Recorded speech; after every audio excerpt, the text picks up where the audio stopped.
നമുക്ക് ഇന്ന് ഇത് സംഭവിക്കും. ഇന്നത്തെ പ്രധാന സംഭവങ്ങളിലേക്ക് കടക്കാം.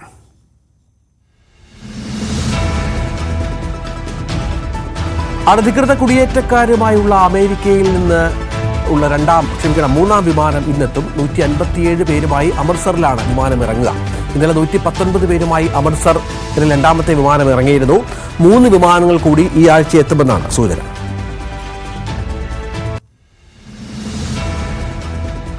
അതിരപ്പള്ളിയിൽ മസ്തകത്തിൽ പരിക്കേറ്റ കൊമ്പനെ ചികിത്സിക്കാനുള്ള ദൗത്യം ഇന്ന് തുടങ്ങും. കുംകി ആനയായ വിക്രമിനെ അതിരപ്പള്ളിയിൽ എത്തിച്ചു. ബാക്കി കുംകി ആനകളെ നാളെ എത്തിക്കും.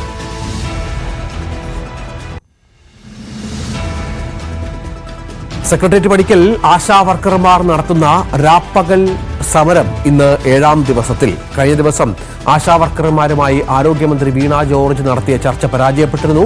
വിരമിക്കൽ പ്രായം പ്രഖ്യാപിക്കുന്നതിനൊപ്പം ആനുകൂല്യങ്ങളും പ്രഖ്യാപിക്കണമെന്നാണ് ആവശ്യം.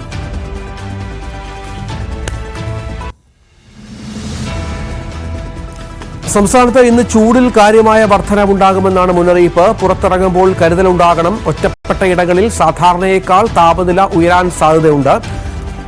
2 മുതൽ 3 ഡിഗ്രി വരെ താപനില ഉയരും.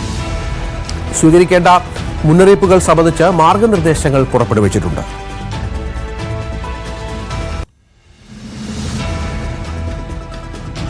അലിയോൺസ് ഫ്രാൻസ് സെയിലുമായി ചേർന്ന് ബാനർ ഫിലിം സൊസൈറ്റി സംഘടിപ്പിക്കുന്ന ഫ്രഞ്ച്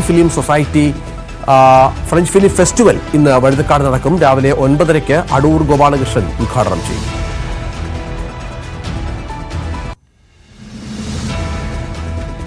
വനിതാ പ്രീമിയർ ലീഗ് ക്രിക്കറ്റിൽ ഇന്ന് ഗുജറാത്ത് ജയന്റ്സ് UP വാരിയേഴ്സിനെ നേരിടും. മത്സരം രാത്രി 7:30 വഡോദരയിലാണ്. ഉദ്ഘാടന മത്സരത്തിൽ RCBയോട് തോറ്റായിരുന്നു ഗുജറാത്തിന്റെ തുടക്കം. ലക്ഷ്യം ആദ്യ ജയമാണ്.